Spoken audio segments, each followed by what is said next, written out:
Beleza? Então, muito boa tarde. Boa A tarde. todos, a todas.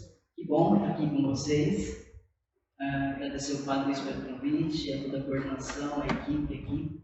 A gente está falando um pouco com vocês hoje sobre um tema que eu considero bastante relevante, e foi o tema que foi sugerido, que é a questão do papel dos agentes cristãos junto às pessoas com enfermidades. Tá? É importante pelo seguinte: nós vivemos uma época onde, infelizmente, todos sabem o que está acontecendo, então essa questão da enfermidade, da doença, está muito aí presente. Mas isso vai passar. Já existiam pessoas com enfermidades, continuarão a existir, espero que acabe logo essa pandemia. E uma coisa que foi colocada ali pelo pessoal que veio dar o testemunho é que a coisa mais, assim, não digo mais importante, mas certamente o papel do ministro extraordinário da comunhão é a visita aos enfermos, ou às pessoas com enfermidade. Então, assim, colocar no coração que esse é o chamado maior. Obviamente que a participação da missa, auxiliando a distribuição da comunhão, mas colocar no coração que eu fui chamado para ser para o Senhor, acompanhando as pessoas que não podem estar na celebração, na missa. Eu coloco então o papel dos agentes cristãos, porque há outros agentes também que trabalham junto com pessoas com enfermidades, não são apenas os cristãos. E quando eu coloco cristão, porque existe um elemento que diferencia o cristão dos outros. Nós não estamos fazendo alguma coisa porque é um trabalho, que nós somos contratados por um hospital, ou passamos um concurso público ligado à área da saúde. Nós estamos aqui porque nós somos motivados pelo amor que nós recebemos de Cristo. A motivação nossa é o amor de Cristo. Então nós somos agentes cristãos. Isso é o diferencial. Obviamente que a dinâmica usada por outros agentes que pode contribuir, que contribui para a nossa caminhada, isso a gente pode adotar e vamos adotar. Mas nós somos movidos pelo amor de Cristo e por causa dele. Tá? Bem, eu coloco junto às pessoas com enfermidades, eu tentei tomar esse cuidado para não falar da pessoa doente ou do doente, porque assim, antes da doença, ele é uma pessoa. Ele é uma pessoa com uma doença, uma pessoa com enfermidade, mas ele é pessoa. Porque a gente pensa que a pessoa enferma ou doente é o doente, então a gente já classifica como o doente. E esquece que aquela pessoa tem uma história, esquece que aquela pessoa tem sonhos, tem esperanças. Então quando a gente pensa no doente, a gente vitimiza aquela pessoa, a gente acha que tem que assistir porque ele é um coitado, e não, ela é uma pessoa com uma história. E é isso que nós vamos tentar trabalhar hoje. Para esse encontro, a partir do material que foi colocado, da proposta para apresentar para vocês, eu vou trabalhar então 3 momentos. No primeiro momento eu vou apresentar Jesus e os doentes da sua época, as pessoas com doenças da sua época, como ele lidava com essas pessoas, o contexto das enfermidades na época de Jesus. No segundo momento, nós vamos apresentar a psicologia do enfermo, ou seja, como a pessoa que foi acometida por uma enfermidade ou está doente, no caso, pessoas que estão bem debilitadas, qual é o processo interno delas? Como elas lidam com a enfermidade? Como elas lidam com a doença? Vamos trabalhar um pouco isso. E, por fim, o nosso papel, como agir diante disso? Então, nós vamos ter, em primeiro momento, Cristo como modelo, como internamente esse enfermo ele se comporta, e como nós devemos agir no estado com ele, na presença dele, ou no acompanhamento que vamos fazer. Tá? Então essa é a proposta. Bom, a primeira ideia, eu achei bem interessante isso, o que é saúde? O que é saúde? Eu sou saudável, eu tenho saúde, isso, aquilo. De acordo com a Organização Mundial da Saúde, diz assim: a saúde é um estado de completo bem-estar físico, mental e social, e não consiste apenas na ausência de doença ou de enfermidade. Então a gente fala assim: eu tenho saúde porque eu não estou ali com nenhuma patologia, no sentido não estou nada crônico, ou enfim, a gente associa muito a saúde à doença, e saúde é muito mais do que isso. segundo a Organização Mundial da Saúde, é um estado de completo bem-estar físico, mental e social. Então, para que a saúde esteja presente entre nós, na nossa vida, esses três elementos devem estar assim, presentes, né? E eu penso que, se a gente for olhar para a nossa vida de verdade, bem sinceramente, eu penso que a nossa saúde não está tão boa assim. Pode ser que fisicamente eu não tenha nenhuma dor, ou não tenho nenhuma questão crônica, mas de repente mentalmente eu não estou legal, estou abalado, mexido, muito ansioso, enfim. E a questão social também, né? Porque se eu não tenho o necessário para viver dignamente, eu também não tenho saúde. Existe um psicólogo, Maslow, acho que quem já estudou qualquer faculdade deve ter aquela pirâmide de Maslow. A pirâmide de Maslow, ele coloca que se as necessidades básicas não forem supridas, você não consegue pensar, você não consegue trabalhar, você não consegue viver em grupo. Então, assim, a questão social é muito importante para que eu tenha saúde também, tá? A gente tentar mudar um pouco essa concepção de saúde e sempre linkando saúde à doença. E o texto é muito claro, eu entendo o que eles colocaram e confesso que para mim isso faz muito sentido. E saúde não consiste apenas na ausência de doença ou de enfermidade. E talvez sirva para nós pensarmos um pouco como está a nossa saúde.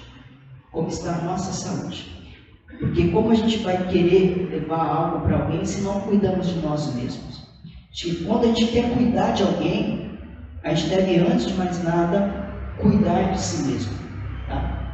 Muito bem, isso é só uma primeira colocação aí para a gente pensar um pouco em nossa vida. Tá? E aí, então agora nós começamos com Jesus e os doentes.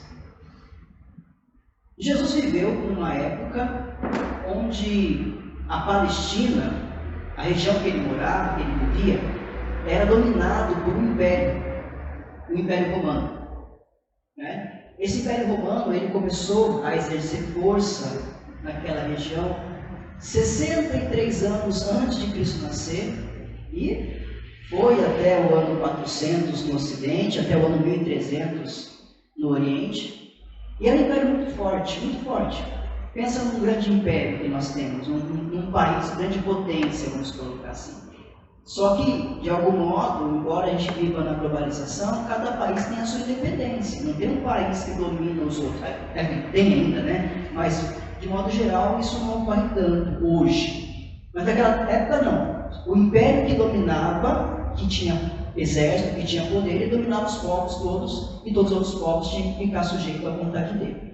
O Império Romano era um império assim, extremamente forte, tinha um exército enorme, mas para manter esse exército ele tinha que tirar o couro das pessoas que eles conquistavam. Então, nesse sentido, tá, o Império Romano não se preocupava com a saúde do povo. Isso que nós temos hoje, por exemplo, política de saúde, isso é coisa nossa, do nosso tempo, da modernidade. Isso não existia. Tá? Então, os doentes padeciam em seus leitos e se amontoavam em lugares públicos, e a solução para a situação em geral era a morte. Então, era muita gente doente, muita gente doente. Para vocês terem uma noção, hoje a estimativa de vida aí está em 75, 80 anos.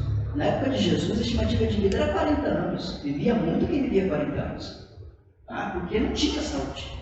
Você não tem saneamento básico, você não tem vacina, você tem um monte de pandemia também naquela época, e assolava as pessoas, não tinha recurso. Então, muitas pessoas doentes. É por isso que você, quando lê o Evangelho, você vê muitos doentes chegando até Jesus. Muitos doentes que se apresentam a Ele, pedem a cura, porque não havia medicina, não havia recurso que nós temos hoje. Então, as pessoas tinham em Jesus uma solução, uma esperança, algo nesse sentido. Então, para que a gente entenda, na época de Jesus, era muita gente doente mesmo. Muita gente doente. Muito diferente de hoje. Bom, as possíveis causas para tal situação. Como eu disse, higiene precária. Você não tem rede de esgoto, você não tem saneamento básico, você não tem nada. Tá? Não havia medicina preventiva. Não havia nem medicina, muito menos preventiva. Hoje a criança nasce, você leva no postinho, então uma série de vacinas para prevenir de doenças futuras. Não tinha. Por isso que você vai ver muita gente coxo, muita gente cego, muita gente paralítico, porque não tinha nada que nós temos hoje. Né? Não existia hospitais e ambulatórios, isso também é uma coisa nova, muito nova, não existia. Né? E aí um detalhe também que acontecia muitos casamentos entre parentes. A gente sabe que hoje a questão do sangue, a gente sabe disso, mas as pessoas não sabiam. Se eu tenho grau de parentesco, pode ter alguma repercussão na hora da formação da genética, da fecundação, na questão genética, vai ter uma combinação que vai gerar um efeito não interessante. Bom, isso é uma das possíveis causas de tanta doença no tempo de Jesus, como eu coloquei para vocês. Tá? E como Jesus lidava com os doentes? Tá? Os evangelhos testemunham que Jesus encontrou um grande número de pessoas aflitas por variadas doenças. Óbvio, muita gente doente. Jesus se apresenta como aquele que nos salva, como aquele que quer a vida plena para todos. E as pessoas têm recurso, as pessoas têm para onde recorrer, tem postinho, tem médico, não tinha nada disso. As pessoas iam até Jesus buscando em Jesus, então, ali uma solução. Diante desta realidade, Jesus se compadeceu e atuou com misericórdia.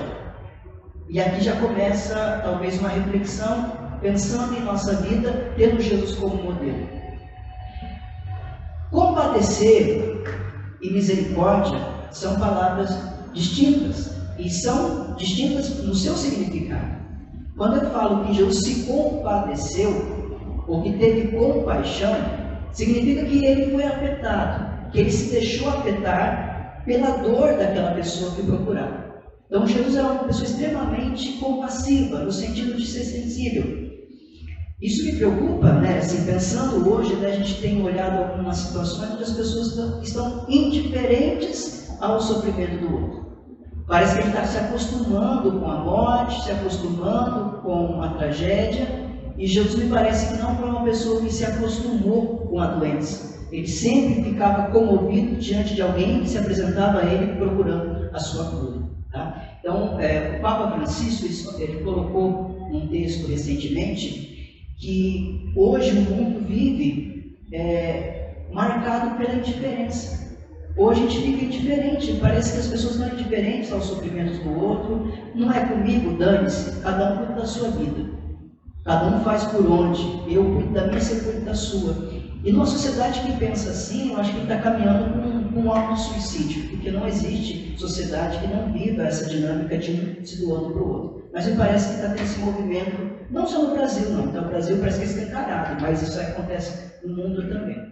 Então, primeiro, Jesus ele se compadece, ele se sensibiliza, ele se deixa afetar por aquela dor, por aquele sofrimento que é colocado pelo doente, ou pela pessoa com doença. E aí ele age com misericórdia. Enquanto compadecer é se deixar afetar, misericórdia é uma ação. A palavra misericórdia ela é formada por duas palavras no latim. Misere, que é miséria, e cordia, que é coração. Então, misericórdia é voltar o nosso coração à miséria do outro.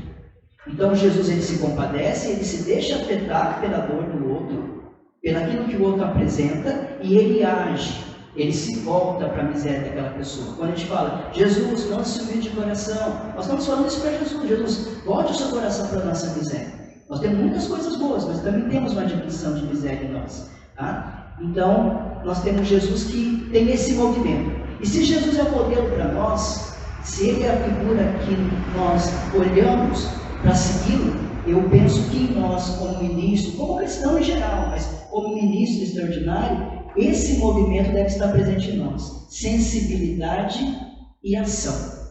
Só ser sensível e não agir não leva a lugar nenhum. Então, quando eu, por exemplo, me sensibilizo com uma pessoa e simplesmente falo, ai que dó, dó é uma coisa a coisa mais inútil que tem é a dó.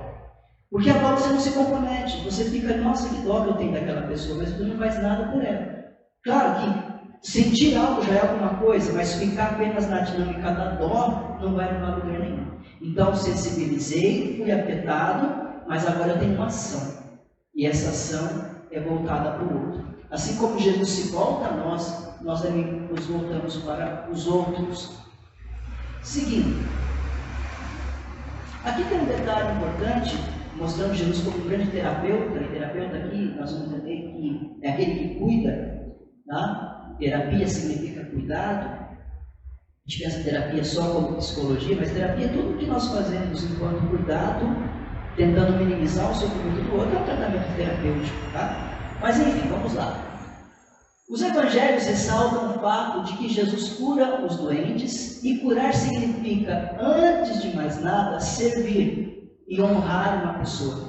Curar é isso, é servir e honrar. Então, quando Jesus cura, antes de fazer algo extraordinário, que chama a atenção de todos, ele honra aquela pessoa. Ela cuida daquela pessoa, ele serve aquela pessoa. Então, quando eu estou, nós vamos falar um pouco mais sobre isso, mas quando eu estou diante de uma pessoa com enfermidade, de uma pessoa doente, que você e eu, ou que nós visitamos, antes de mais nada, nós vamos servir essa pessoa e nós vamos honrar essa pessoa na dignidade dela.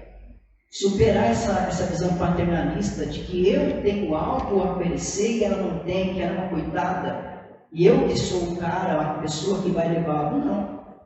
Aqui o que Jesus fazia era honrar aquela pessoa. Ele olhava para aquela pessoa e honrava, porque essa pessoa tinha uma dignidade. Jesus não estava muito preocupado com a doença, ele estava preocupado com a honra da pessoa.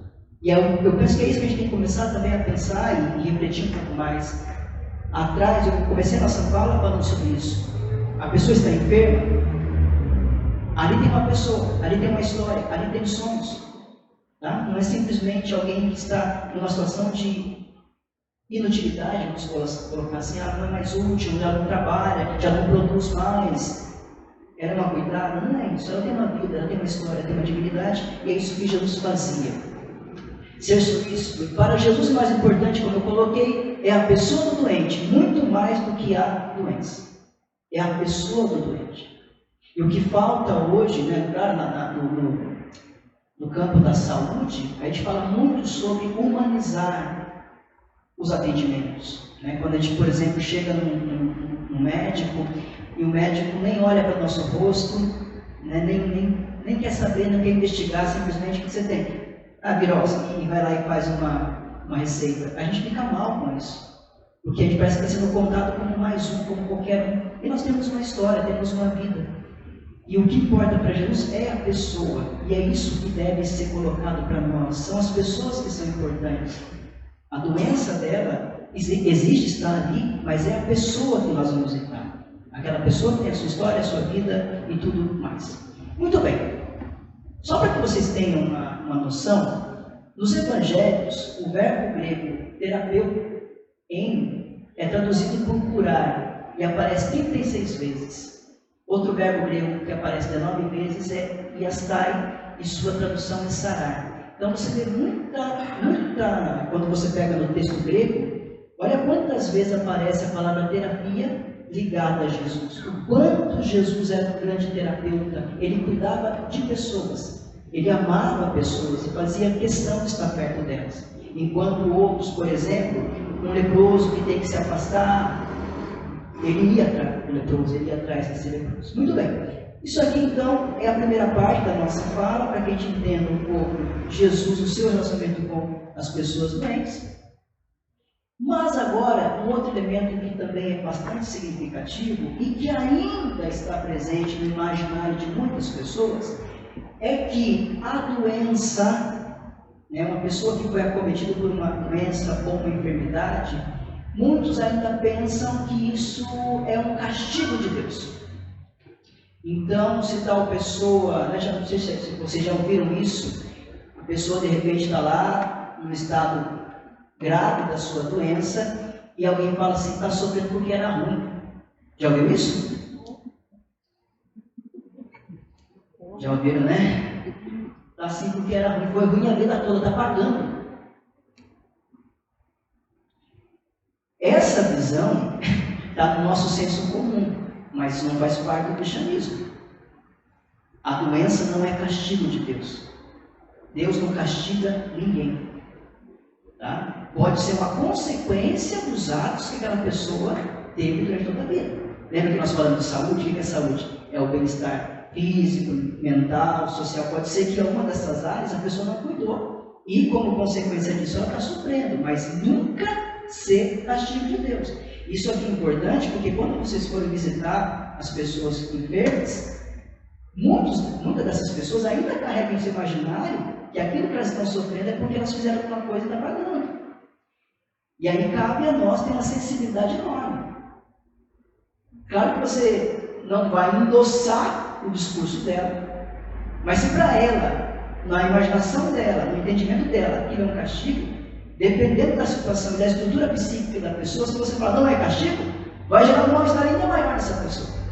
Agora, o que não pode é a gente com esse discurso. A gente pensar que aquela enfermidade é consequência de um pecado, de um castigo de Deus. Então, acho que para nós tem que estar muito claro isso, tá? Bom, só que por que nós pensamos isso? Porque no tempo de Jesus, assim que eles pensavam. Na época de Jesus, existia uma teologia chamada teologia do puro e do impuro. O que é essa teologia? Então, o judaísmo tem ali várias leis que a pessoa tem que cumprir. Se a pessoa não cumpre uma dessas leis, ela está impura. E se ela cumpre, ela está pura. Então, se a pessoa cumpre as leis, ela está pura. Estando pura, ela tem a bênção de Deus sobre ela, ela tem prosperidade, ela tem saúde, ela tem vida, enfim. Se a pessoa não obedece um dos mandamentos da lei de Deus, que tinha ali por volta de 613 normas e regras, se ela não cumpriu, ela está impura. E aí, então, o que acontecia? Se aparecia uma pessoa doente com enfermidade, a leitura que eles faziam na época era o seguinte: olha, está doente porque alguém impuro, porque teve um pecado, por isso que está pagando por isso. Na época de Jesus, assim que acontecia. Por isso que Jesus, ele chega perto da pessoa que está enferma e fala: os teus pecados estão perdoados. Porque quando as pessoas imaginavam que a doença era por causa de pecado, ele fala: não, esquece, a sua enfermidade não é por causa do pecado. Tá?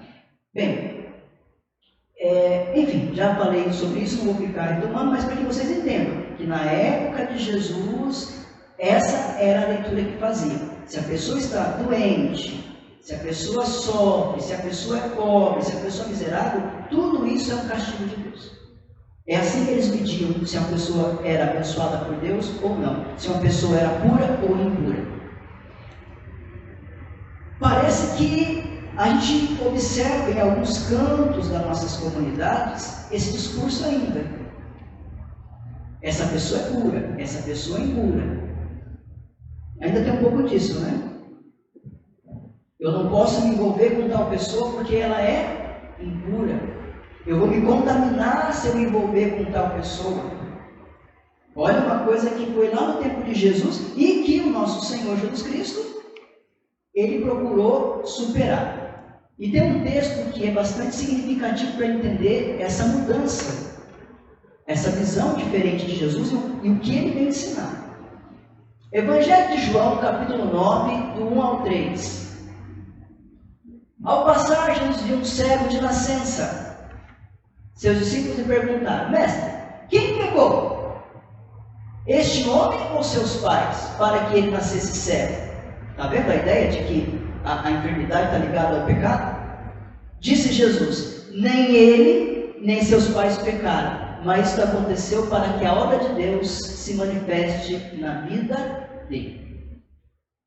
Então, assim, vocês podem ouvir discursos dizendo que a enfermidade é um castigo, mas não é o discurso feito por Jesus. O discurso feito por Jesus, que uma enfermidade não é nem por causa do pecado dele, nem por causa do pecado dos pais dele, tá? Mas para se manifestar a glória de Deus. O que significa isso? Que uma enfermidade existe para manifestar a glória de Deus. Vamos pensar assim: nós não somos deuses, tudo bem? Só Deus não tem limites. Tudo que foi criado por Deus carrega em si uma limitação. E dentro daquilo que é limitação, nós estamos sujeitos a uma série de coisas. A doença, a enfermidade, é uma dessas coisas que nós estamos sujeitos enquanto seres criados, criaturas. Então, quando ele fala que aquela enfermidade é para manifestar a glória de Deus, tem dois significados. Tá? O primeiro significado, que a gente olha no próprio Evangelho, é que Jesus cura aquela pessoa e tira essa pessoa tira a enfermidade daquela pessoa. E nós entendemos, enquanto Igreja Católica, nós cremos que existe um Deus que pode fazer milagres, que pode curar. Não significa que a gente saiba a forma para isso. Ele cura quem Ele quer, a hora que quer. Não somos nós que vamos colocar Deus numa situação e falar, agora Deus, o Senhor tem que curar. Vamos nos concentrar no lugar, porque aqui vai acontecer a cura, como se Deus tivesse horário marcado para realizar a cura. Não é assim que acontece. Deus, Ele pode curar e Ele cura quando Ele quer, mas não dentro da nossa perspectiva, não como a gente pensa que Ele faz. Mas nos Evangelhos nós percebemos, nós lemos quantas curas foram realizadas por Jesus. Essas curas realizadas por Jesus manifestaram o quê? A glória de Deus. Tem um santo na igreja chamado Santo Irineu, que ele fala assim que a glória de Deus é o homem vivo. Deus é glorificado quando o homem tem vida e vida plena. Aí a glória de Deus acontece. Então esse é o primeiro momento. A glória de Deus é manifestada quando Deus cura. Mas há uma outra forma também de manifestar a glória de Deus diante de alguém que está com uma enfermidade, que está com uma doença. E aqui eu coloquei, por exemplo, coloquei lá, a igreja e o cuidado com os doentes. Santas casas no mundo todo, agora administrada pela prefeitura ou pelo governo, né? Mas quem criou as santas casas? A igreja. Os orfanatos, asilos, todo esse trabalho social que hoje nós temos, quem começou com tudo isso foi a igreja. Então o que a igreja faz? Ela manifesta a glória de Deus cuidando dessa pessoa que está doente. A glória de Deus é manifestada quando você se volta para alguém que está doente e dá a ele um suporte ou faz uma companhia para essa pessoa, ou acompanha essa pessoa. A vida que essa pessoa recebe desse encontro entre nós, isso manifesta a glória de Deus. Então, por que existem as doenças? A gente não tem explicação para muitas coisas, mas quando ela existe para manifestar a glória de Deus, ou seja, ela existe para que eu e você se volte para aquela que está enferma. É nesse sentido que o texto fala, que nem ele nem seus pais pecaram, mas isso aconteceu para que a obra de Deus se manifeste nele. Tá? Que isso fique claro. Vamos para o segundo momento agora, que é a psicologia do enfermo. Bom, primeiro momento, então, acho que está claro, pelo menos tem alguns pontos aí, alguns indicativos para a gente pensar depois. Esse material vai ficar com vocês, o padre e o pessoal que está na formação pode disponibilizar para vocês retomarem, então não se preocupe muito em anotar. Tá? Vocês têm um material muito bom que foi passado para vocês, inclusive eu usei parte dele para esse momento, de um psicólogo humanista. Vamos lá. Então, a pessoa recebeu um diagnóstico. Tá? Ou não foi assim um diagnóstico, mas ela vai percebendo que com a idade, o seu vigor, a sua saúde, aquele bem-estar físico, mental, social, começa a sofrer algumas limitações, ou é afetado de algum modo. Enfim, porque nós vamos visitar as pessoas com enfermidades, e assim, é claro que há pessoas que estão com uma questão crônica, que não pode sair de casa por conta de uma enfermidade, mas acontece muito de pessoas de idade avançada, né? Pessoas de 80, 90 anos que aparentemente não tem ali uma enfermidade, né, que impossibilita, mas ela prefere que o ministro, a ministra, leve a comunhão para ele. É que geralmente quando ele não está debilitado, ele vem à missa. Nós tivemos agora a dificuldade, porque dentro desse momento de pandemia, você tem algumas restrições, e as pessoas de mais idade são as pessoas que estão com risco maior. E elas querem porque querem vir à missa. E como que a gente vai? Porque elas vão. Se os pessoas de idade vão à missa, se tem missa no meio de semana, vai na missa no meio de semana, eles gostam de participar. Até porque tem um pouco mais de tempo para isso, mas porque gostam, porque é muito forte isso mesmo. Mas enfim, eu vou tratar aqui na questão da enfermidade mesmo. A pessoa está ali cometida com enfermidade, um diagnóstico, e a partir disso nós vamos conversar. É isso que propõe o texto que vocês têm em mãos. Tá?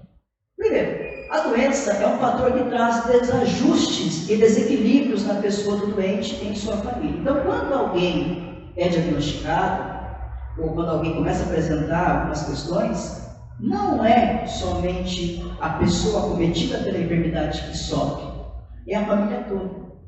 O desajuste é na família toda, o desequilíbrio é na família toda. Então vamos pensar assim, né? Um pai de família que recebeu um diagnóstico, ele que trabalhava, ou ele que tinha ali um trabalho, e agora não pode trabalhar.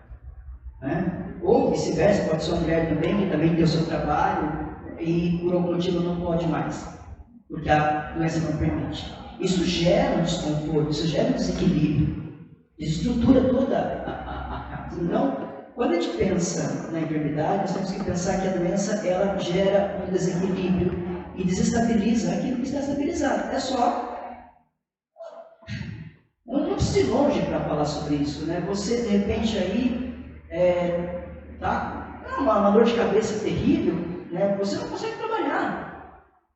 Né? Ou, de repente, aí uma questão no estômago, no intestino, você não consegue, desequilibra tudo. Tá? Agora você imagina isso numa situação que se estende por mais dias e é mais grave no caso, né?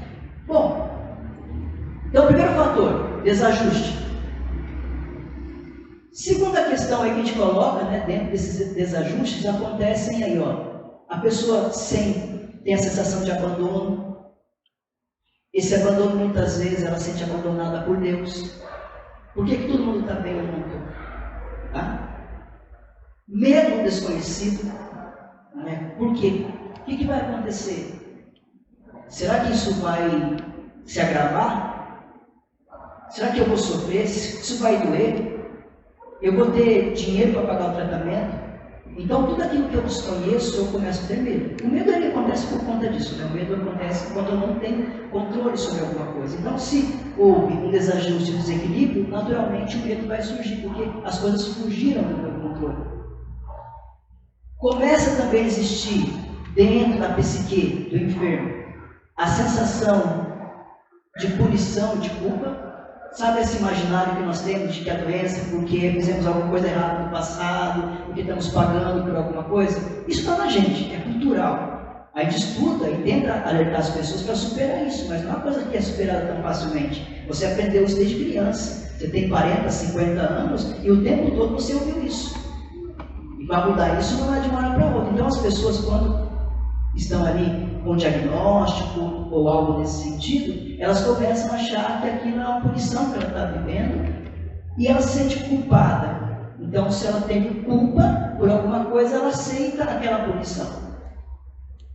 Existe também a limitação de atividades, porque as atividades começam a ser limitadas. Então, eu podia ir e vir a todo tempo e a qualquer lugar. Agora eu estou limitado. Agora essa enfermidade me impede de fazer coisas que antes eu fazia. Tá? Surgimento ou intensificação de dor física. A dor física começa a aparecer. Eu recebi, não sei se vocês já sabem, de repente a pessoa está com incômodo, alguma coisa está incomodando, mas ela está vivendo normal, trabalha, vive, e ela vai ao médico e recebe o diagnóstico. Vocês sabem que aí parece que começa o processo de definhar, a pessoa vai definhando e naturalmente, até psicologicamente, a pessoa que nem sabia que estava com determinada doença, agora ela sabe, e aí começa a doer mais do que doía antes. E algumas pessoas falam assim, né, eu estava conversando com uma pessoa esses dias, ela falou, se minha mãe não tivesse recebido o diagnóstico de câncer, acho que ela estaria viva até hoje. Né? Claro que é uma forma também de tentar dar sentido para a morte da mãe dele. Para dizer o seguinte, depois que ela descobriu, aí ela foi definhando.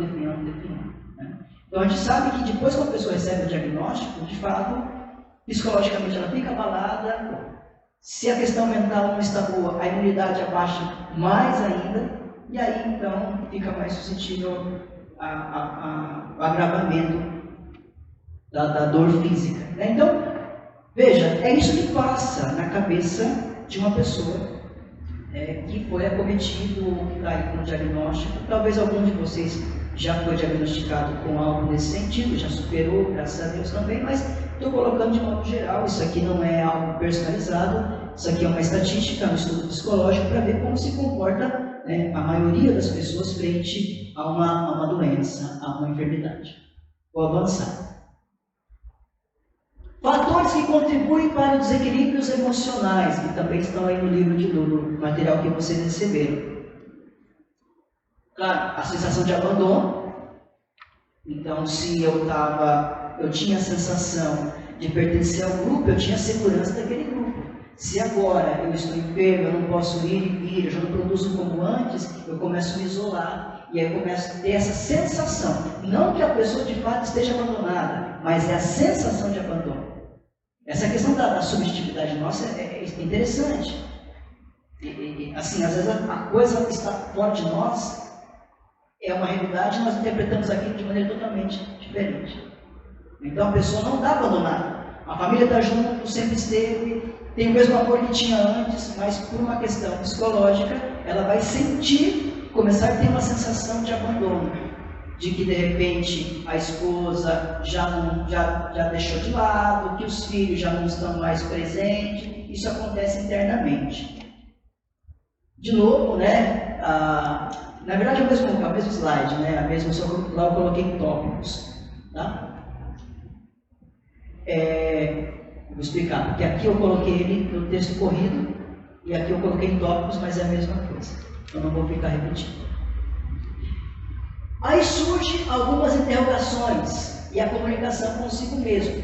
Porque assim, nós vivemos uma sociedade, e a nossa vida ela é muito dinâmica, é muito corrida. Alguém falava assim para mim, não, com a pandemia as pessoas vão se aquietar mais, as pessoas vão ficar mais em casa, as pessoas vão refletir um pouco mais sobre a vida. Balela, continua a mesma coisa. As pessoas continuam tão agitadas quanto antes, e com um agravante, agora muito ansiosas, com muito medo, muito inseguras, angustiadas. Mas dizer que essa coisa da pandemia faria com que as pessoas repensassem a vida e que nós teríamos uma sociedade melhor. Nada disso, nada disso. Mas então, a pessoa quando assim, ela está cometida por uma enfermidade, algo nesse sentido, ela está ali na sua casa, ou não pode vir como antes, e ela começa a se perguntar questionamentos, que até então ela não se fazia por viver a dinâmica da vida, sai aqui, vai para lá, faz uma coisa, faz outra, e não para refletir sobre a própria vida. Agora é o momento que ela começa a refletir. E nesse momento que ela começa a refletir, ela começa a se perguntar, o que está acontecendo comigo? Gente, tem um pensador que é da psicologia profunda, que é o Jung. Ele tem uma teoria interessante. Ele trabalha muito com a questão das sombras, dizendo que o ser humano ele tem em si luzes e sombras. Nós temos. Nós não somos uma coisa só. A gente não é só tão bom. Nós temos coisas que não são tão boas. Nós somos essa ambiguidade. E isso acontece. Enquanto a gente não aceitar isso e olhar isso de frente e procurar trabalhar aquilo que não é tão bom em nós, segundo Jung, essa sombra, enquanto a gente não olha de frente para isso e não trabalha com isso, essa sombra vai se tornar cada vez maior. Essa coisa que nós não queremos enfrentar e olhar de frente, ela toma uma proporção muito maior do que ela de fato é. Então, por que o ser humano não quer parar para pensar sobre si? Por que as pessoas estão tão acostumadas com a agitação da vida e não querem parar mesmo? Chega em casa, gente, isso é nosso, tá? O celular o tempo todo. Entra no carro, liga o rádio. A gente não quer parar para olhar para dentro da gente. Por que a gente não quer parar para olhar para dentro da gente? Porque a gente sabe que se a gente olhar para dentro de nós, a gente vai ter que se deparar com coisas que nós estamos fugindo o tempo todo. Coisas que se nós olharmos de frente, até nós vamos nos assustar com aquilo. Só que, se a gente não faz isso enquanto está saudável, tentando buscar um equilíbrio, uma harmonia psíquica, interna, vai chegar um dado momento que a vida vai te colocar para pensar, que a vida vai te colocar, que a vida vai te parar. E nessa hora, é o que acontece com muitas pessoas que estão enfermas. Nessa hora, ela começa a perguntar, o que está acontecendo comigo? Ela começa a se questionar, eu vou melhorar? Será que eu vou melhorar? Será que eu vou sair dessa? E aí vem a angústia da morte. A angústia, o medo o medo geralmente acontece... Qual a diferença do medo e da angústia, se a gente pudesse colocar assim?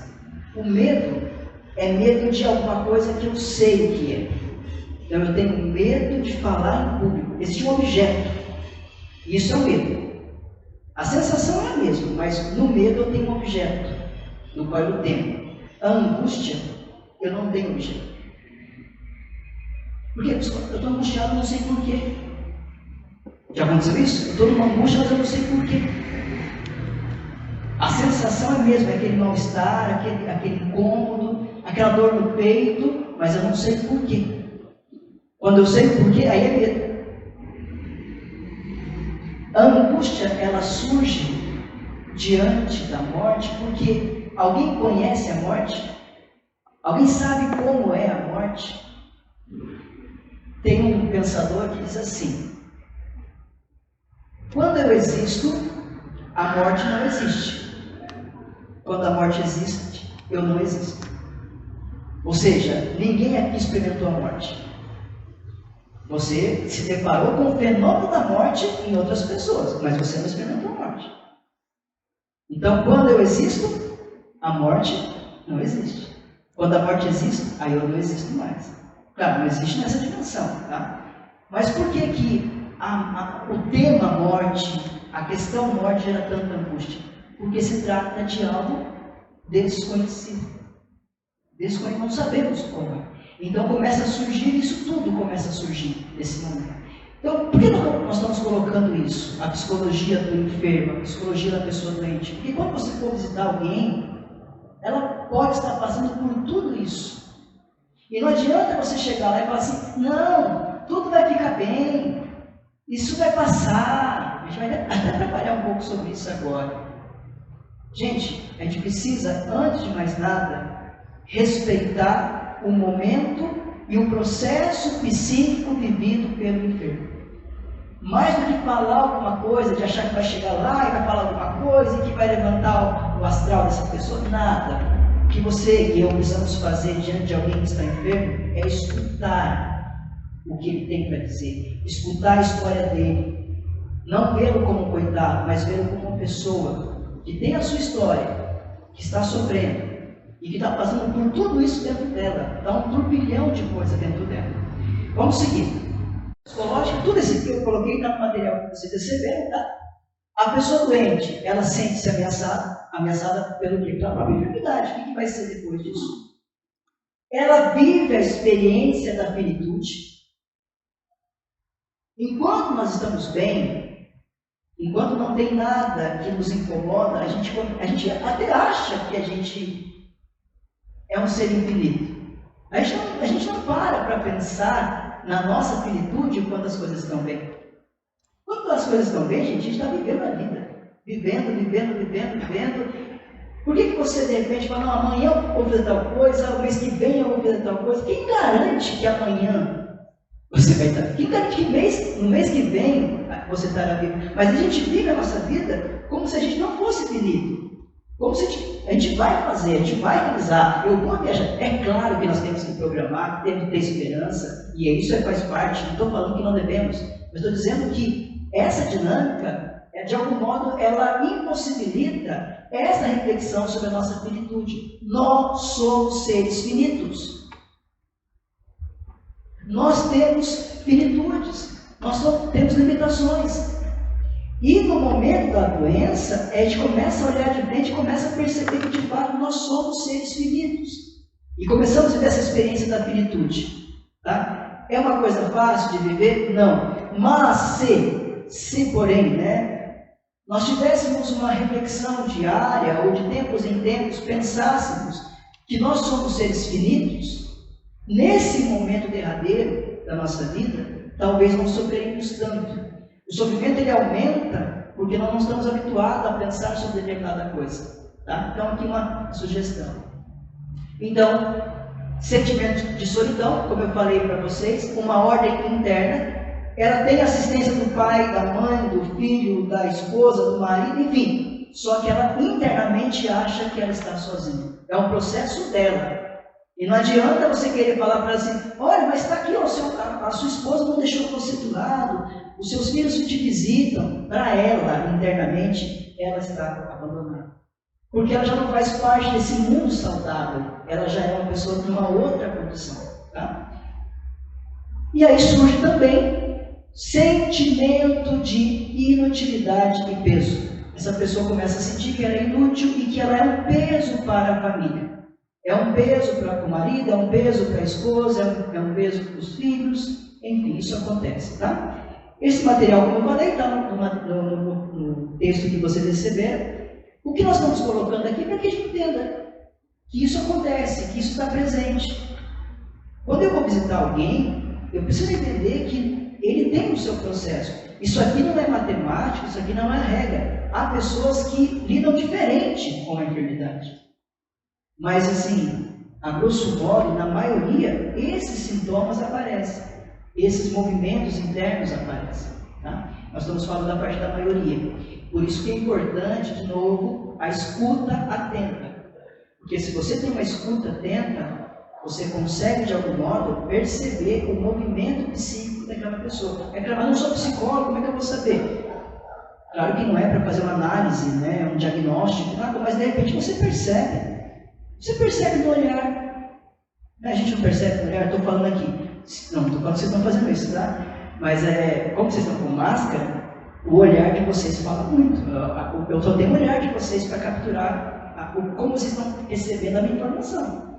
E quando alguma coisa não está legal, o olhar não engana, né? Quando não tinha máscara, você podia enganar o rosto, podia dar uma risadinha, mas aqui eu estou olhando o olho. E eu consigo perceber. E não precisa ser psicólogo para isso. Você que conhece alguém do seu lado, você sabe se ele faz assim, se ele faz assim. Sabe, esses movimentos a gente consegue perceber. Então, a sensibilidade de escutar, de acompanhar o movimento, de ver se a sua presença está sendo agradável ou não. De repente você está lá com a pessoa e ela está falando, vai embora, vai.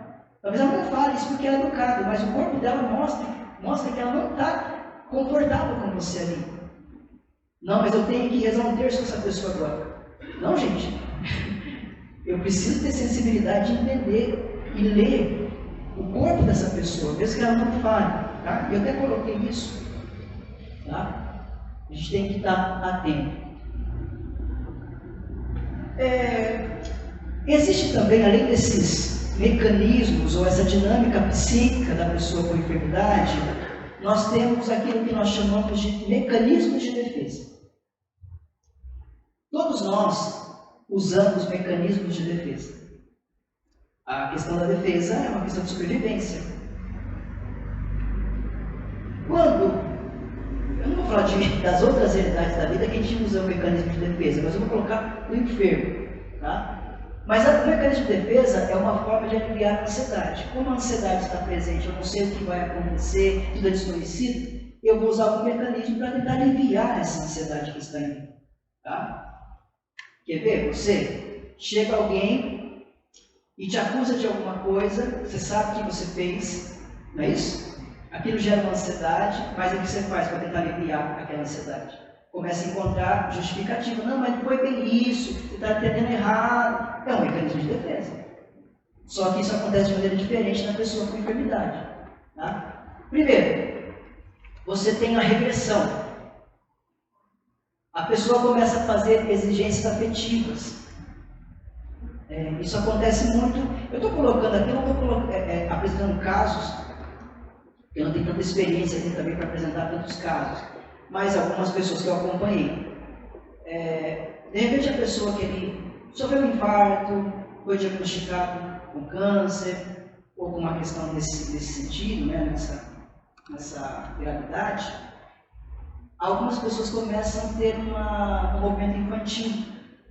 Elas começam a regredir. Não que vai ficar falando que nem criança, mas ela começa a ser muito dependente do outro. Ela fica muito fragilizada afetivamente. Ela fica mais emotiva. Tá? E isso a gente fala que ela começa a fazer exigências afetivas. Porque, como ela regride, e como ela pede, então, um auxílio do outro, ela está dizendo o seguinte: me ajuda, fica perto de mim, não me deixa sofrer sozinho, participa comigo do meu sofrimento. Então, aquela pessoa que é fortuna, sabe durão, ele começa a se tornar aí uma pessoa mais frágil, mais sensível, porque ela está pedindo, pelo amor de Deus, me ajude, eu preciso de você.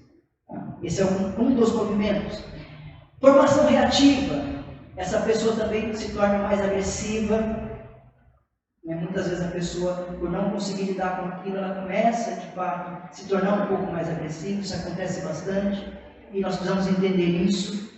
Quando visitarmos alguém, pode ser que na visita a um enfermo ele se manifeste de maneira agressiva e a gente vai ter que entender, procurar entender que aquele momento de agressividade dele é uma forma, é um mecanismo de defesa que ele está buscando para tentar aliviar o sofrimento psíquico que ele está vivendo, né? Depois nós temos a negação parcial, é quando a pessoa aceita a doença, mas boicota. A pessoa, por exemplo, ali, quer ver? Eu tenho que tomar cuidado que falo que bota no meio. A pessoa tem diabetes, e a diabetes está atacada, e não pode comer doce. Ela não nega que está com diabetes, mas ela tem um docinho guardadinho para comer quando ninguém está vendo. Tem ou não tem? Tá certo, né? Então a pessoa, ela se boicota. Ela reconhece, mas ela se boicota. Ela sabe que está enferma, debilitada, mas ela quer fazer as coisas que fazia antes, como se ela estivesse com a saúde de antes. Tá? E aí nós temos também a pessoa que tem a negação total. É um mecanismo de defesa também. A pessoa nega completamente. Ela não aceita a doença e não aceita o tratamento. Isso acontece muito. Isso a gente vai ter que lidar, a gente precisa entender que essas são as pessoas que nós vamos visitar enquanto ministros extraordinários. Aqui seria a terceira parte. Eu acho que está dando tempo, né? Vamos lá. Então agora, nesse primeiro momento, nós falamos de Jesus com os doentes, Jesus e a doença na sua época, a ideia de castigo que Jesus superou.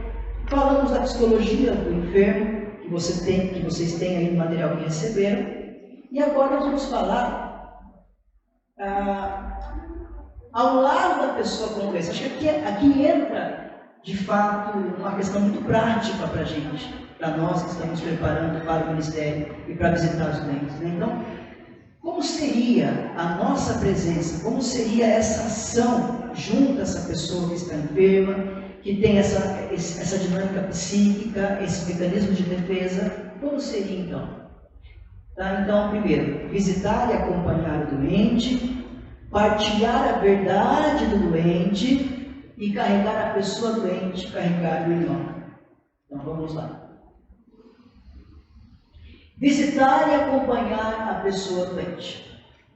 Fundamentação bíblica, nós somos agentes cristãos, tá? Não estamos dizendo que os outros não têm a sua importância, nós estamos focando nisso. Nós somos ministros cristãos, agentes cristãos. Onde está, ou qual é a motivação maior para visitar um doente? Uma pessoa doente? É o próprio Jesus. Mateus 25, 36, aquela passagem: estive nu, me deste vestir, com fome, me deste comer, estive preso, foste me visitar. E ele fala: estive doente e vieste me visitar. Então, quando nós vamos nos visitar alguém que está enfermo, para nós cristãos, nós não estamos visitando somente aquela pessoa. Nós estamos visitando Jesus que está presente naquela pessoa. O meu amor por Jesus, ele vai ser medido no amor que eu tenho por essa pessoa. Não adianta dizer, eu amo Jesus, eu amo Jesus, eu amo Jesus, mas na hora concreta eu não amar aquela pessoa. A medida do seu amor a Deus é o quanto você ama, se dedica e entrega aquelas pessoas. Tá? Estou dizendo que a adoração eucarística não é necessário, não estou dizendo que louvor não é necessário. Tudo isso é importante, faz parte da fé, mas concretamente eu demonstro o meu amor a Deus no serviço ao próximo. Então eu visito o doente, é Jesus que eu estou visitando, na figura e na pessoa daquela pessoa com doença. E aí eu sou chamado a ser presença para aquela pessoa doente. mas mantendo a saudável distância que impede a fusão. Isso aqui é importantíssimo. Eu preciso ser presença, estar junto, mas eu não posso, de algum modo, querer tomar para mim aquela doença, aquela enfermidade da pessoa. Porque se toda pessoa que eu for visitar eu querer tomar para mim, você não vai ficar no ministério 2 meses. Porque você vai entrar com um colapso mental, de angústia, de sofrimento, porque você não consegue resolver o problema das pessoas, porque você não consegue aliviar a dor das pessoas. Aqui é ser presença. O sofrimento dela é dela. O meu sofrimento é o meu sofrimento. Eu posso estar junto com você, do seu lado, mas ninguém sofre no seu lugar e ninguém sofre no meu lugar. Se eu querer de algum modo abraçar todos querendo sofrer no lugar daquela pessoa, você não dá conta. Quem trabalha na área da saúde sabe disso, não dá, gente. Se toda pessoa que chega a gente for querer abraçar tudo, não dá, não tem como. A gente entra num colapso psíquico, enfim, não dá. Tá? Então, assim, ser presença, ser presença. Ser presença é ser presença, estar inteiramente do lado daquela pessoa quando você estiver com ela. Mas de um modo que você, mesmo estando presente, você não se funda com aquela pessoa. Tome muito cuidado com isso, para não ser você depois a pessoa que vai ficar doente. Tá? Uma escuta atenta à linguagem verbal e corporal. O que eu colocava para vocês? Uma escuta atenta. Uma escuta daquilo que ela diz e daquilo que ela não diz também. Porque o silêncio também comunica alguma coisa. Você não tem obrigação nenhuma de querer ali diagnosticar, mas se ela está silenciada, ela quer usar o silêncio para comunicar alguma coisa. E a gente precisa respeitar isso também. Porque às vezes as pessoas são tagarelas e chegam e que fala, e o enfermo lá com aquele olho, né, a face desfigurada, cansada, e nós falando, não, porque Jesus, porque ali não é de pregação, de querer converter a pessoa, não é momento para isso. Ali é ser presença, é escutar e estar muito atento àquilo que ela fala e àquilo que ela não fala. E também estar muito atenta à linguagem corporal dessa pessoa, que eu falei há pouco com vocês. A pessoa mostra que ela não está cômoda com você, que ela não está numa situação confortável. Aí vem o bom senso de falar, poxa, o corpo está demonstrando isso. Sabe, o corpo dela está mostrando que não está legal. Desvia o olhar, não presta atenção no que você está falando. É sinal de que ela não quer você. Aí vem, nossa, o que eu fiz de errado? Será que eu não rezei direito? Não é com você, gente. Por isso que ele está falando da psicologia do enfermo, não é com você o problema. É que a pessoa está no momento dela. Não é porque você não orou, porque você não é de Deus, porque você não é humano, é porque ela está no momento dela. Há outros, porém, que vai brigar para você não ir embora. Vai ter os que fica aqui, pelo amor de Deus, mais um pouco, e vai falar, vai conversar, e vai falar de quando era criança, de quando era adolescente, e vai contar a história toda. E aí você, sorriso no olhar, nos lábios, vai ficar ali também. Então, assim, tem muito essa sensibilidade para entender o momento daquela pessoa. Tá? Não existe uma coisa que a gente vem aqui, vamos agora apresentar um manual, uma cartilha, agir desse jeito, agir. Não existe isso. Cada pessoa é uma pessoa. Vai depender da nossa capacidade de sensibilidade e de adequar àquela situação. O acompanhar não é um agir isolado, mas se age em nome da comunidade cristã como enviado de Cristo. Outra coisa importante, quando eu não vou em meu nome, eu vou em nome da comunidade eclesial. Isso significa que existe uma responsabilidade muito grande. Eu não vou lá falar em meu nome ou colocar os meus achismos, o que eu penso. Eu estou em nome da igreja, da comunidade.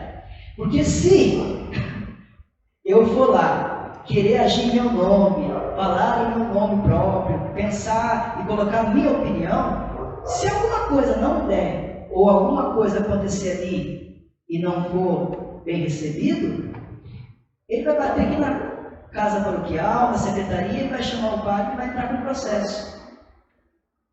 Porque falou uma coisa, depois que você falou, aquela pessoa agravou o quadro dela e ela associa que o agravamento daquele quadro foi porque você fez uma intervenção e não deveria fazer. Você não vai lá como psicólogo, você não vai lá como médico, você não vai lá como enfermeiro, você vai como ministro extraordinário da comunhão. Não queira se meter como psicólogo ou como agente de saúde, pegar a pessoa e querer tirar do lugar. Sabe essas coisas assim que são bem práticas de pessoas que estão na área da saúde? Não é para fazer curativos, coisas desse sentido. Não é isso o papel de vocês. Fique bem atento a isso, tá? Porque hoje não é tanto, mas há um tempo não muito distante, alguns ministros queriam fazer o papel de um enfermeiro, né? E isso depois pode ter um dano. Então veja, nós estamos lá, nós não agimos isolado, agimos em nome da comunidade e como enviado por Jesus Cristo, como enviado pela comunidade. Tá?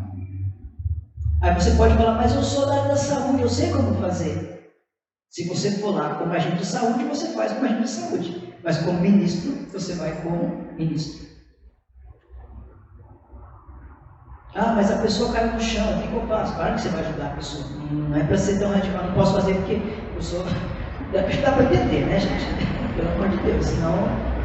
Também.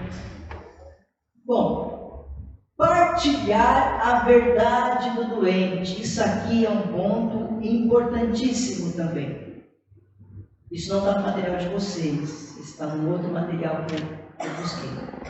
Existe um salmo que diz assim, Salmo 41, do 5 ao 8. Os meus inimigos falam mal de mim, dizendo, quando morrerá ele e perecerá o seu nome? E se algum deles vem me ver, fala coisas vãs. O seu coração amonta a maldade. Saindo para fora, é disso que fala. Todos que me odeiam murmuram a uma contra mim, contra mim imaginam mal, dizendo, uma doença má se lhe tenha pegado, e agora que está deitado, não se levantará mais. É um salmo, né? Fala de inimigo, mas eu quero pegar o centro desse salmo aqui, o que ele fala. É que a pessoa visita, fala um monte de coisa, e quando sai dali, fala, não, isso aí não vai sobreviver mesmo. Isso aí não tem jeito. É isso que ele está falando.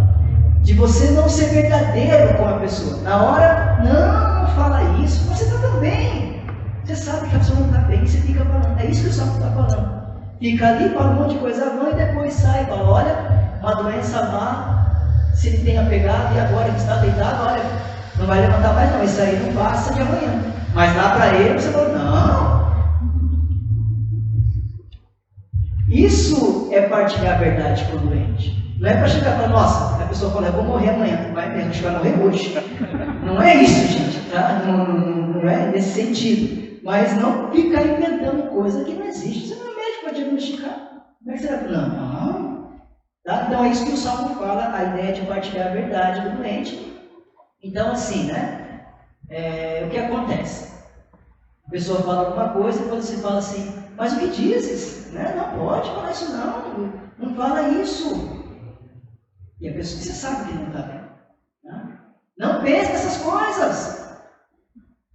A gente quer confortar. A gente às vezes fica tão angustiado de lidar com o silêncio que a gente quer encontrar todas as palavras para trazer algum conforto. E a pessoa sabe.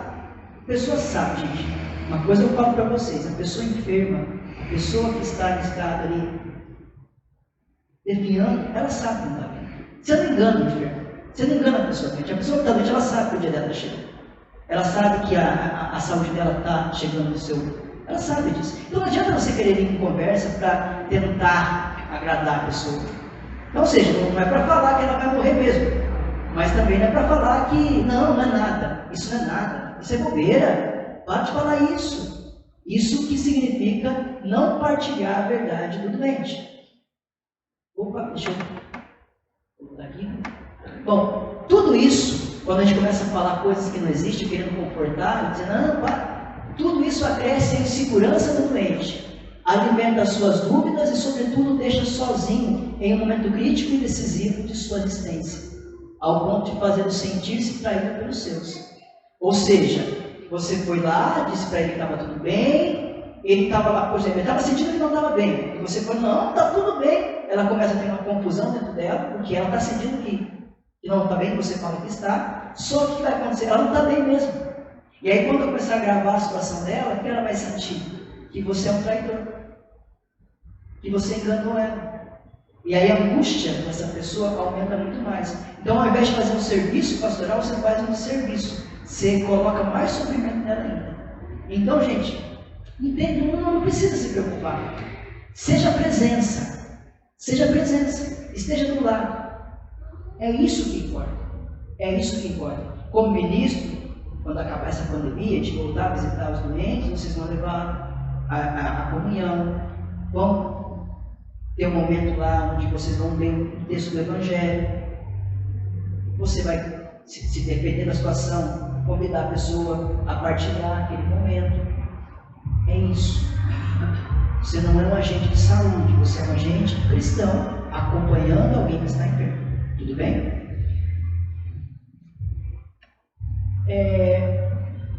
Não existe nenhuma lei, regra, por isso é preciso avaliar caso por caso e partilhar a verdade do doente. Porque assim, tem pessoas que têm mais fé e dizem para você, não, eu tenho certeza que eu vou sair dessa. Sabe, você precisa estar bastante atento a cada pessoa, a como ela se comporta. Tem pessoas que estão super otimistas, morrem acreditando que não vai morrer. Então não é você que vai chegar lá e vai dizer que ela está ruim mesmo. Sabe, por isso que eu falo, não tem lei, não tem regra, não tem manual, tem que estar muito sensível a cada caso. Estou terminando já. Tá? E por fim, eu acho que é o último, carregar a pessoa doente, carregar o irmão. No Evangelho de Marcos, eu não vou pegar agora para ler com vocês. Nossa, aquele. Eu estou indo aquele relógio. Ah, tá certo. Tá certo. Depois você tem em casa esse Evangelho. Então, existe uma pessoa que está doente e Jesus estava dentro de um lugar curando as pessoas. Só que tinha muita gente, então eles não conseguiam passar com a maca por entre as pessoas. O que eles fazem? Eles abrem um buraco no teto e entram com o enfermo lá. Né? É muito significativo porque fala que são 4 pessoas. Né? 4 na Bíblia significa totalidade. Então é a comunidade toda que acompanha o enfermo. Tá? Mas enfim, depois vocês leiam lá. E aqui eu acho importante, para a gente não cair nesse paternalismo de achar que nós somos aquele que vai levar alguma coisa, que nós temos algo para oferecer, mas o enfermo não tem nada para oferecer para a gente. Existe uma troca, uma partilha. O carregador, aqueles que carregam, aqueles que acompanham, doa a sua força, a sua presença, e a pessoa, ela oferece, ela partilha o seu sofrimento. E quando alguém abre a casa dela para acolher você como agente, ela está partilhando com você o sofrimento que ela carrega. Isso é um dom que ela está te oferecendo. Em outras épocas, ela poderia oferecer um almoço, um churrasco. O que ela pode oferecer agora para você? O sofrimento que ela carrega.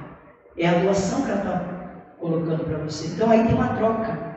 Não é só você que vai visitar e levar alguma coisa. Ele também está te oferecendo algo. Tá? Esse é um ponto. Essa partilha ajuda a superar a possível humilhação para a pessoa com doença.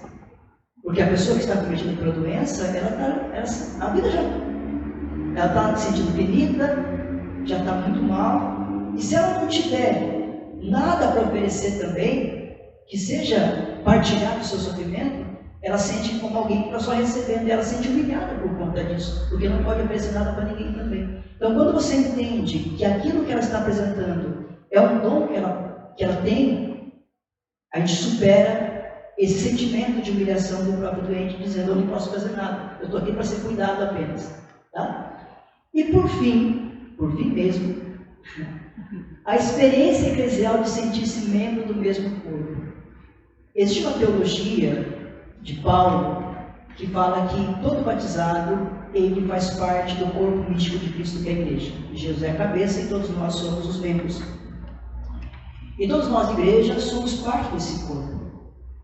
E Paulo fala nesse capítulo 12 de Romanos ou Coríntios, agora não lembro, mas ele fala assim: quando um membro sofre, todos sofrem.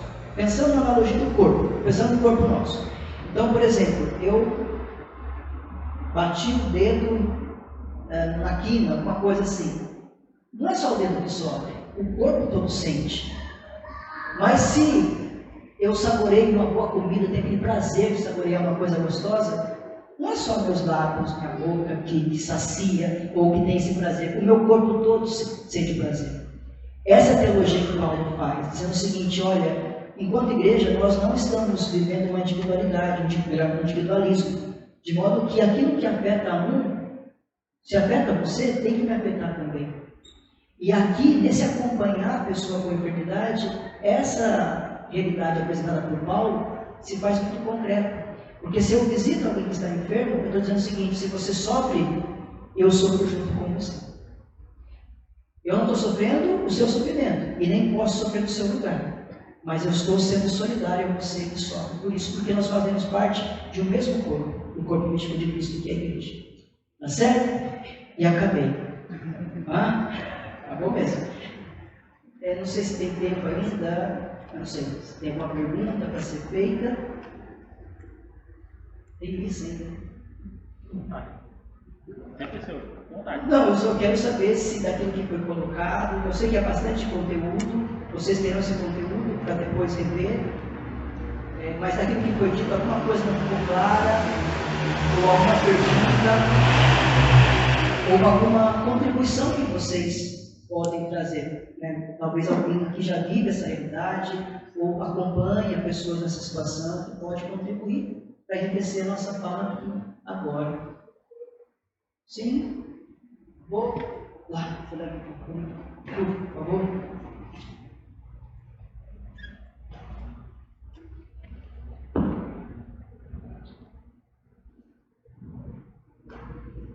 Pai Jesus, meu nome é Rosa, eu sou terapeuta ocupacional com cuidado de idosos, né? Essa é a minha profissão.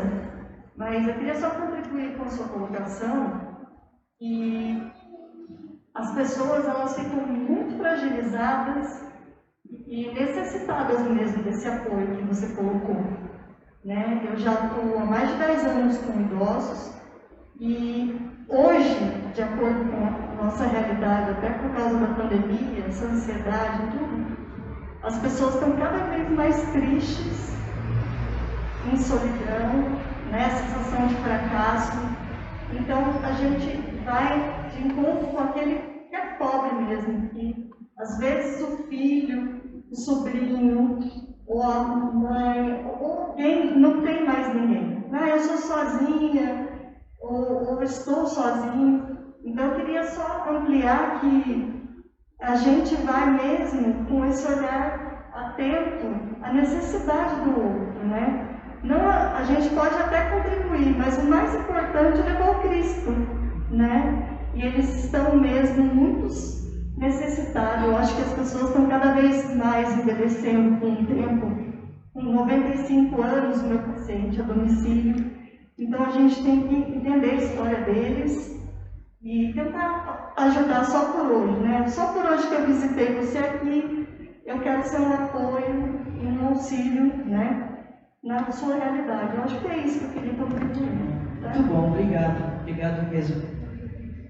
Alguém que trabalha com isso já, né, pode ajudar muito na partilha, em algumas técnicas, né, que pode ajudar nessa presença. Muito bom. Obrigado. Mais alguém quer colocar algo?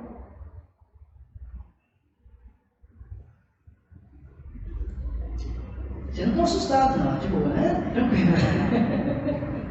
Não é para assustar. Lembra do que você falou, a gente vai.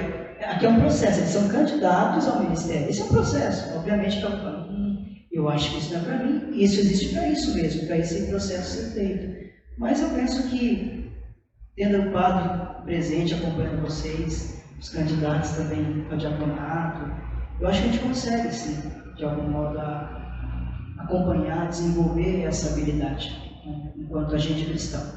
Tá certo? Bom, eu acho que ninguém tem nada para falar. Então eu me calo e me despeço. Que aula, hein, gente? Palmas para ele. Professor. Marquinhos, gostaria de agradecer você mais uma vez com a gente aqui. Obrigadão. Queria dar um abraço, mas não pode. Deixa eu ir a próxima.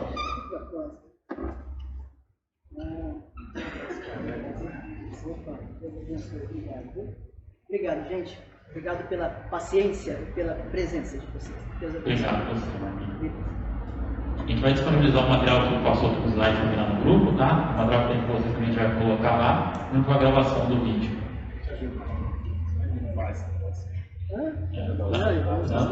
Abraça aí. Pode roubar não, isso aí. Pode roubar tudo.